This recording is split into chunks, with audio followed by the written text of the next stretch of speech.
Okay, I don't know if this.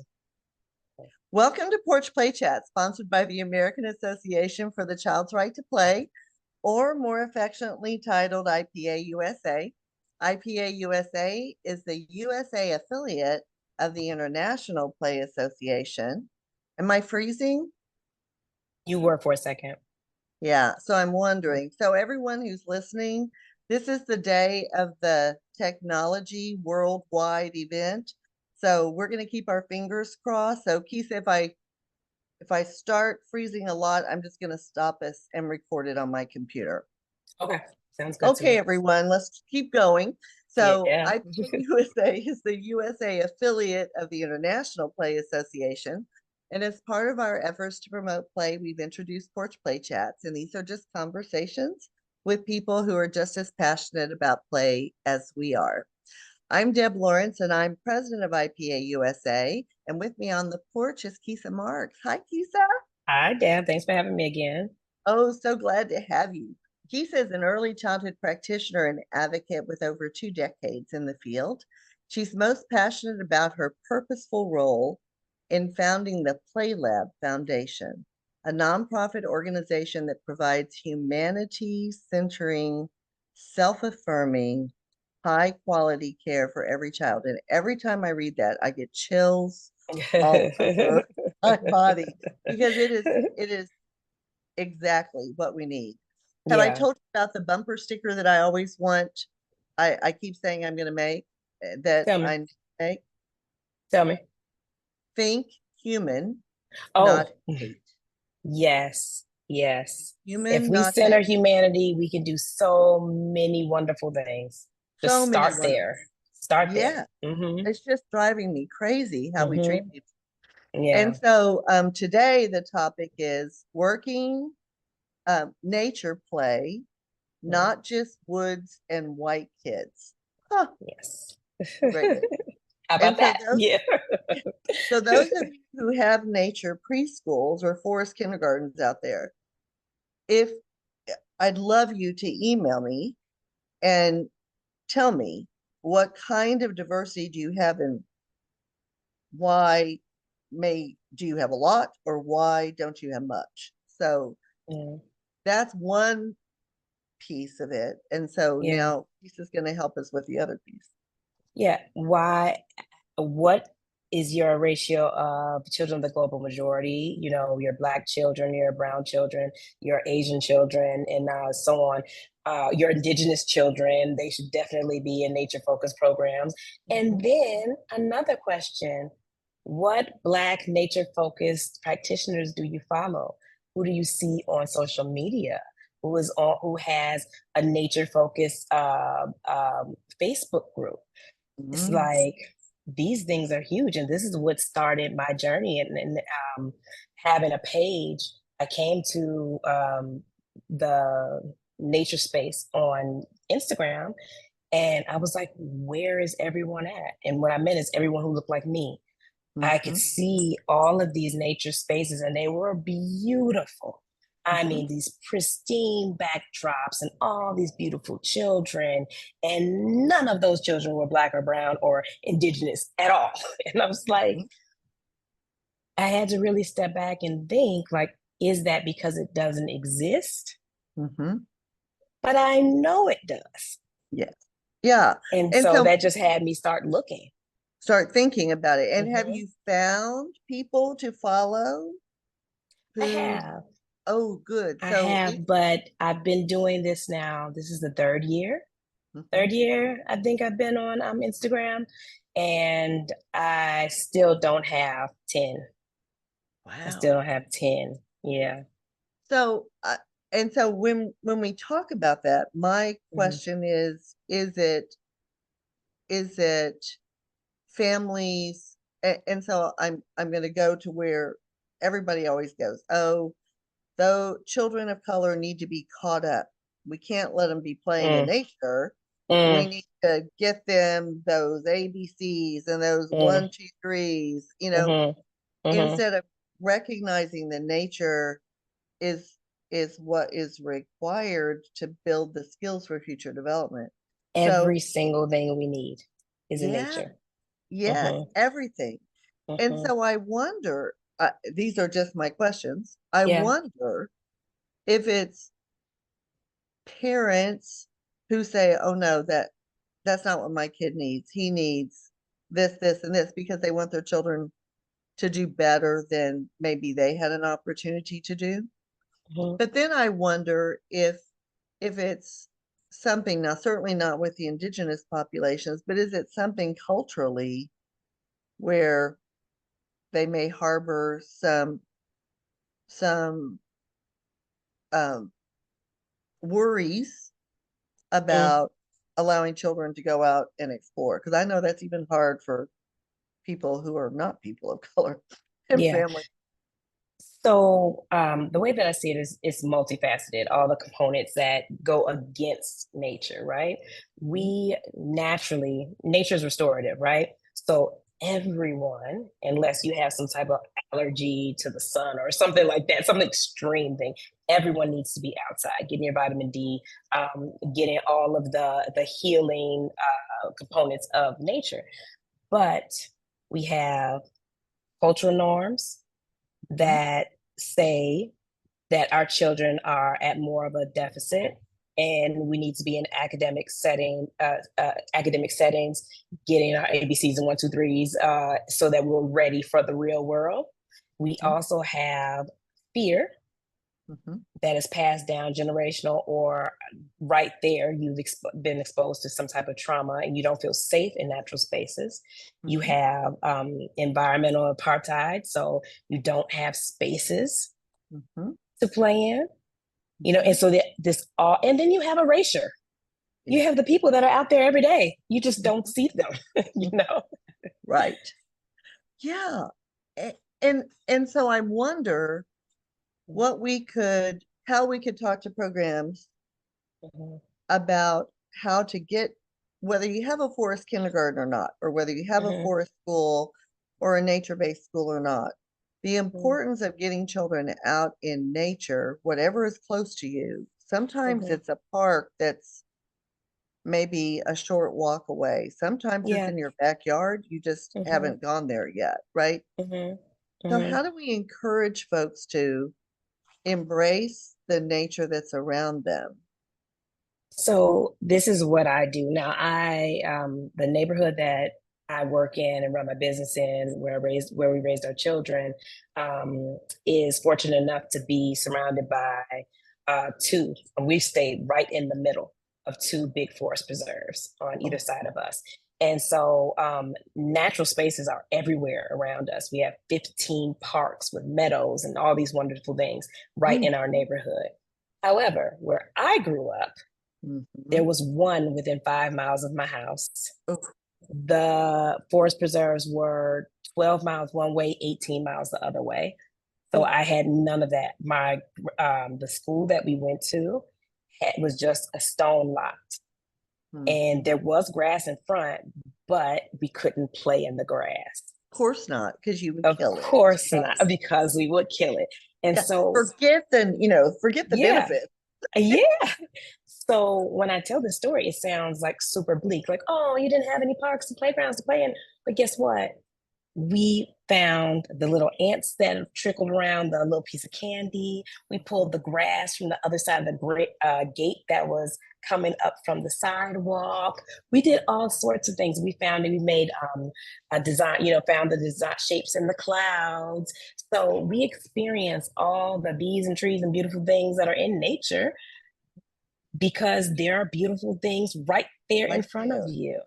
So it's And I very important to when I started really centering nature with my children, that I didn't take them to the forest preserve. We started right here because right in the that's what's backyard. important. Because the optics make us think that we need to be in somebody's mountain, somebody's woods, somebody's lake, someone's beautiful beach, but we don't. Nature is right here, right around us. So yeah, I would say start with your optics. Yes, and I think the beauty of that is that you can bring, if you don't have nature around you, I mean, like Mhm. a forest Yeah, or a or meadow, safety, or yeah. we would sometimes just go out with, I go out with my kindergartners into Mhm, the playground, and everybody would have a little square. I would say, draw your mhm, square in whatever mhm, medium there was on the ground, dirt or sand or whatever it is, mhm. and see what you find. And so that's how we did it. The other thing is Yeah. you can bring nature into your playground, Inside, yes. right? Yes. Bird Mhm, feeders. Oh my God. mhm, I mhm. Though they could, have the window ones that you yeah, stick oh on, you yeah. can see them come Yeah. in. Yeah. Oh, Mhm, mhm, those are the most beautiful things, planting mhm. sunflowers or Yeah. even plants. A Just, window garden. You can grow vegetables inside. You can get like a little bitty greenhouse, like a tiny one that goes on your counter. mhm, And so all these things that nature is everywhere. If you don't live in a safe place, you can go in. Can you open your window in your bathroom? Can you hang pothos in your window? And then you have plants and you have the wind and turn on the bath. You got water. Bing, mhm. bang, boom. You got everything. So, And there you go. It's all right there. yeah. And sometimes when we were doing a unit on, I don't know, some science unit that we would do, Mhm. um, we would take stuff out and show how the sun faded things. So we would put things on Yeah. it and then we'd leave it Mhm. there and we'd come Mhm. back out. And why do you think that happened? And we did a Mhm. whole unit. I always tell the story because it was traumatizing for me. I always tell the Mhm. story. I On the playground, we had 3 to 5 year olds, and the 3 year olds were out. Mhm. And I was coming out, I was the director, and I was coming out on the playground, and there was this little precious little 3 year old, absolutely terrified. No one was around her. No one was around her. Mhm. And she was screaming like someone was killing her, saying, "It's chasing me, it's chasing me." And she was Uh-oh. like, Uh-oh. it, "Oh yeah." And so I went running over to her and said, "Who's chasing you?" And she said, "It's Mhm. there, there." And it's her shadow, Oh. which became a huge study topic where we Yeah. Yeah. our shadows Mhm. to Mhm. help her. But I mean, hello, it's right there on your playground. Yeah. It's you. It's you. Yeah, it's right there. But oh yeah, that Yeah. it truly traumatized me. I was Yeah. like, oh my goodness, what is happening? Mhm. But it Mhm. was just her shadow that was chasing her. Yeah. And Yeah. that tells me the child has not been out where she's seen those before, right? This is a Mhm. brand new Mhm. experience. Experience for her. Yeah, there was a brand new experience. And that we had to learn. I mean, I had to learn that because even though um, I had those experiences growing up, those good nature experiences, it wasn't very safe to be Mhm. outside. And so we were just, I have a twin sister. We could only play in front of our house. That was the Yeah. only place that we could play. And so we had like whatever the three squares Mhm. in front of our house, and that was the only safe place that we could play. So when I started nature play here with the child care, all of these things about gardens and the trees, birds, these things I'm learning in real time Mhm. because that is not how I grew up. So that I enjoy that a lot is that we're all learning together and I'm healing when they're healing and it's all great. So yeah. That is beautiful. And I think that when we think about urban areas, Mhm. I live near Philadelphia, so we have lots of very densely populated urban areas where, in many cases, is the highest crime. There's no parks anywhere nearby, Mhm. and families don't feel safe letting their children explore outside. Mhm. And and so sometimes to me, it's you heal the community with the community. You don't go in and do things to a community, right? You go in Yeah, and and say, become community. yes, right. Mhm, mhm, And and then you get the ideas from the community, not bring mhm, your ideas in. to But I them, think those mhm, are ways that advocates for all children could, you know, maybe they know someone in a neighborhood and they could say, mhm, hey, is there anything I could do to make this space more comfortable for families to be able to let their children play on the street. Like, could we block off the street? Could we Mhm. bring Mhm. loose parts? Could I bring by some sidewalk chalk? You know, Yeah. Yeah. I Mhm. do, right? That Yeah. that might be helpful but not intrusive. That What I think the main thing is giving each other permission to do it. Mhm, Um, it wasn't too long ago where children were playing outside. It was in my lifetime. I think my children, my youngest child will be 22, and he was like the last of the kids to go outside and play, you mhm, know? So it wasn't a couple of decades removed, right? From children going outside, having a good time, playing, catching lightning bugs and things like that. What we have to do is remind each other that there is community. And if mhm, there's community, there's safety because we know each other. We're looking out for one another. I live on a block where there are maybe 4 or 5 houses, and then the rest are apartment buildings, right? And it's a busy street. Chicago is directly across the street from me, buses and all types of things going on. And I take my kids when we go for a walk. We walk down Austin. We wave at the people that are in the apartments. We call them our neighbors. There mhm, was an empty lot. We made a community garden. And when people walk by, we hang out on the porch. When people walk by, we just wave at them. We've gotten to know people over years. So we make community. They know us and we know them. So when our kids are outside, they wave and they see us. And guess what? Now they want to bring their kids because they know some kids over there playing, mhm, mhm, and just start to be the community that you want to see. And mhm. this is everywhere, even in a place. I don't really like to use the word urban because it's like this negative connotation. It kind of is a euphemism for Black when people say it, all the Yeah, time, right? that's true. Um, but when you go to like a population, a densely populated area, people think that you're afraid to go out. But really, this is your normal, right? I grew up in Mhm, a high crime area. That was my normal.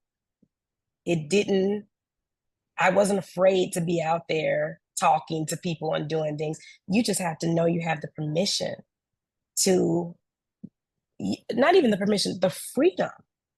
We mhm. aren't liberated anymore. Everybody's so afraid of everything and Everything. everyone. Yeah. Mhm.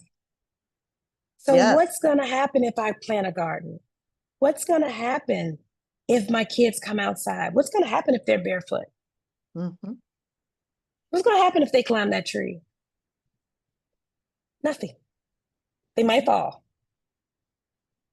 They might But they fall and learn break something. something, but they'll Yeah. have a good story to tell and they'll learn something. Yeah. Yeah. Yeah. Learn, oh, I didn't know where my body was in space. So Yes. because Yes. probably I So, haven't climbed trees or done that yes. kind of risky play. Yes. So I think And just in general, we need to do like a risk hazard assessment um, mhm, for life, mhm, but for nature play in all areas. If you have a child care program and you're thinking about a nature play, can you just go outside? mhm, Can you just go outside? Can you start the day outside? Can you end the day outside? Can you have lunch outside? Just mhm. little bitty steps. Give yourself permission to be free. Everything doesn't have to be boxed in. And you can do everything outside. I mean, Everything. everything. You can Everything. paint My babies outside. are asleep outside right now. Oh, yeah, there you go. See? Yep. And hmm how beautiful is that Yeah. Yeah. to be able to hear the nature sounds as you're falling hmm asleep. Oh, hmm All of the cicadas. oh, oh, yeah, you guys have that. Fortunately, we Yeah. haven't gotten Yeah. that. Sorry. Yeah. Oh, Yeah. They boy. died down, but they're still out there. Yeah. Yeah, yeah. But boy, they hmm make loud noises, don't they? I grew Yeah. up in South hmm Texas, so we had them everywhere all the time. Yeah. So it was, yeah, it's really, it can hmm be, it's a very Yeah. loud noise, but it's Yes. still Yes. nature and they have a hmm right to be there, right? Yeah. They have a right to be there. And so if you're a parent and you're listening to this, hmm think of the steps that Keisha's already given us, right? hmm Just build community where you are. hmm Wave to people. It's not hard. hmm Someone said we lost community when we got garage door openers. So I have a story for that. Mhm. before we bought this house, we rented the house three doors down, and it had a tiny, tiny chain link fence. And my neighbor, to the left of us, she said, I was telling her how I wanted to get like a big privacy fence. And she said, no, I'll never agree, because she had the line. She said, I'll never agree. She said, because I can't know you and you can't know me if you have a privacy fence. There And you at go. first, I'm like, the What? nerve of this woman. Uh-huh. She's still one of my closest friends. She Yeah. was right. Yeah. I would get to know her because we share this half fence. Mm-hmm. And you And can so, wave to yeah, each other instead and of we could over a wave to each privacy other fence. and You know, lean over and talk to each other. And she grew things, and she would hand the kids her vegetables and sweets over the fence. Yeah, she was right. community. Mhm, Yeah, community. community. And Mhm, so, sometimes I wonder if it's that we're afraid of everything, which is why we have to have the automatic garage door opener, and why we have mhm, to have the tall privacy fences, and why, mhm. and so why front porches are small now when they used to be Yeah, huge. big, so you could hang out on them. Yes, Yeah. yes. And Mhm, so I think the cultural shift happened over in the US over mhm. decades, and it Yeah. now we have technology that's keeping us inside Mhm. versus Oh, exploring nature. yeah. That's another Really, component. Mhm, really, really big thing. And families mhm, who might be fearful to let their children go outside because they don't feel like they have community, mhm, saying, oh, well, you can watch TV, or you can do this, or you can do this, to have their mhm. children be able to do something. And so the ideas that Keith has provided are helpful in beginning to change that sort of place where, even in urban, primarily Caucasian communities, children don't go outside, Yeah. but Outside they is a do. problem. Yeah. Yeah. The kids getting outside is a problem. And I keep thinking to myself, don't get away from the point, because we're talking about not just woods and white kids, but it's a global issue. Well, it's an American issue. I don't know It's if an it's American global. issue. It's an Yeah, it American really issue. is. So I don't want to get away from the fact that we're also talking about other Black children, children of the global majority, but it Mhm. is a national problem, just getting A- outside, period. And the national problem includes that access to easy to being able to purchase, or have someone Hmm. gift you with Yeah. technology, where when families don't feel safe Hmm. having their Hmm. children go out in the neighborhood. Oh, and Hmm. I grew up outside. So Yeah. um Mhm. it is a it's a it's oh, I don't think we recognize the depth of damage that we're doing when children don't have that opportunity to connect Mhm. with Yeah. something that is available to them. Yeah. And I think that there's something to be said about um, the fear, the generations of fearful, anxious children we're bringing into the world, Mm-hmm. because we're fearful and we're anxious, and we Mm-hmm. teach fear and anxiety. Oh, don't do that. Be careful. Watch out. Look out for him. Don't trust him. Don't do that. And so we're passing this on Mm-hmm. to all all the people that we come in contact with. And Yeah. so there's just an amount of freedom that we need to have. I do want to speak on um, the very real issue in nature spaces with Black bodies and not making it out, not being safe, can't run, can't jog, can't bird, can't weapon play. There are real incidents where people went in to enjoy nature and do what you do in nature, and ended up in the morgue. Mm. And so for that trauma is collective. Mm-hmm. I didn't need to know Tamir Rice for that to affect the way that I raised my three Black male identifying children. Mhm. I didn't need to know Ahmaud Arbery for me when I was out jogging and things to always be fearful, like looking around. No, I'm not. I'd rather not go to a trail and walk. I'd rather go somewhere that's heavily populated. Mhm.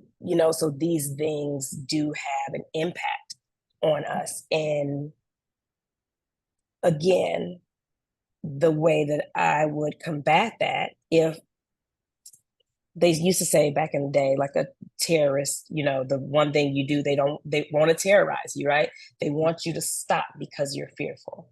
So I would say the same thing to that. We have to keep going out in mass, Mhm. take back what's yours, Mhm. farm, go. I don't like cold weather, so I'm not going to say go skiing, but if that's you, do it. Go to the water, do everything that you feel your heart desires, and take your children. With you. Take your children with them. So it's their normal. It's not our normal. We were fearful all the way back. They say All the black way people don't back. swim. There's a reason, because Mhm. we could get killed. And that's Mhm. why we don't know how to swim. It's safety. And Mhm. so, And it's just to take it back, generational. it's It's generational. embedded in It that is embedded. generational growth Mm-hmm. and culture, Mm-hmm. Mm-hmm. And we which pass it down. again is, yes, which is passed down. So, Mm-hmm. you I always tell people, your culture is the values and beliefs that you were raised in. It does Mm-hmm. not mean uh, you have to bring those forward. You have a choice about what you bring and what you leave behind. Mm-hmm. And so this Mm-hmm. might be one that we need to start leaving behind. And that's even, it doesn't matter what color your skin is. I Mm-hmm. think the same fearful, oh, my child's going to get kidnapped. Oh, Yeah. uh, Oh, because kidnapping was one of the things that kept us inside, started bringing us inside. yes, Mm-hmm. yes. Mm-hmm. And so, and that, I mean, that's still out there everywhere. Mm-hmm. And Mm-hmm. so I think we have to recognize that those practices and beliefs that we were raised in to keep us alive, Yeah, we need to begin to venture out again. we do. We do, and we need Yeah. to take it back. And so you call it your culture. I call it the worldview. Like my worldview is made up of all these little things, what my mother said, what the neighborhood said, what the teacher said, and on and on. It just gets bigger, bigger, and get these scripts. But we Hmm. need to rewrite the script. We need Yes. to rewrite those rules. And there's this thing that says that privilege, going all the way back to when we were saying about, you know, uh, uh, Black families thinking that their children needed the ABCs and one, two, threes. But then when you go to privileged schools, the children are doing better. What are they doing? They're in nature. They're Hmm. playing. Yes. They're not doing any ABCs, one, two, threes. Exactly. So we need to take that back, write a new script. That's what all children need to All learn and children. grow. Yes. Yes. Every child needs Nature and proper play. nature and play. And I Mm-hmm. mean that if you're a parent and you're listening, if you're a teacher, you know this, but are you practicing it, right? Every Mm-hmm. child has to have child initiated play in order Absolutely. to develop those dispositions, Mm-hmm. curiosity, exploration, discovery, Mm-hmm. pleasure. Mm-hmm. Oh, How let's many, talk about that, uh-huh, because the brain learns when it's in a responsive state, not a yes, reactive state. So if you're stressing out that child with those ABCs, one, two, threes, they're not learning anything. All they're nothing. learning how to do is please you. That's it. And they're escalating, Bruce Perry would tell us they're escalating on the hyperarousal continuum, right? Mm-hmm. And so Mm-hmm. every time you escalate, so if a child is fearful or anxious or angry or Mm-hmm. frustrated, and so think about your classrooms and how many of the children in your classroom are angry or frustrated or Mm-hmm. not exploring, Mm-hmm. then the higher you are on that hyperarousal continuum from Mm-hmm. calm all the way up to terrorized, Yeah. the lower you are functioning in your brain. So you're not, if you're, It's not even possible. it's Mm-hmm. not possible to learn Mm-hmm. anything Yeah. if you're in your midbrain, which is where your Mm-hmm. body is reacting to what's going on around you. And Mm-hmm. so, what we're doing to children in classrooms by making them sit. and do worksheets, oh my Lord, and Yeah. flashcards, and I'm going to Mhm. teach you how to read when you're 4. None of Mhm. that is sinking in, but what you're doing is making them miserable and recognizing that learning is too hard Yeah. and Yeah. impacting their self-concept and Mhm. helping them realize that they can't learn. Yeah. So When learning is lifelong. So you should lifelong, always be learning. and you should Always. always be enjoying it, right? Mhm. So, you Mhm. don't go to school. I mean, you had to get through high school and I had to get through the Yeah. bachelor's degree. But then I Mhm. said, okay, but I still want I I want to learn more because even Mhm. though it was work, it was still pleasurable because I go, oh, I didn't know that. Oh, I didn't know that. Mhm. It's Right. lifelong learning. Yeah. And so then graduate school came and it was like, oh, oh, but I I still want to Yeah. go deeper, right? Yeah. And and so because it was pleasurable, Mhm. even though it And you were was intrinsically motivated to do I it. was intrinsically motivated because it Mhm. it made me feel successful to Yeah. learn these things, right? Mhm. Mhm. So, okay, well, this has been amazing. So Thank we you. need to, what I'd love you, if you have time, Kisa, is if you could Yeah. give a list of the individuals who Mhm. are doing nature Yes. that you Mhm. found that you haven't Mhm. reached into yet. Yeah. And Yeah. then I'll Yeah. share those in the YouTube write up. Excellent. You all go follow them and Mm-hmm, then find out who they're following so that mm-hmm, we can have some more color mm-hmm. in the nature space on in social media so that it Yes. becomes normalized because that's it's there. It just needs to be normalized. Well, and it's going to really help us with that, either whether you call it your worldview or your Your culture. cultural. It's going to help you recognize that, oh, other people are doing this. Yeah. Maybe I want to try. Yep. Okay, well, you've been amazing. Stay right there while I Thank close you. this out. So to learn Bye. more about IPA USA, please visit our website at ipausa.org. And until next time, keep on playing. See you.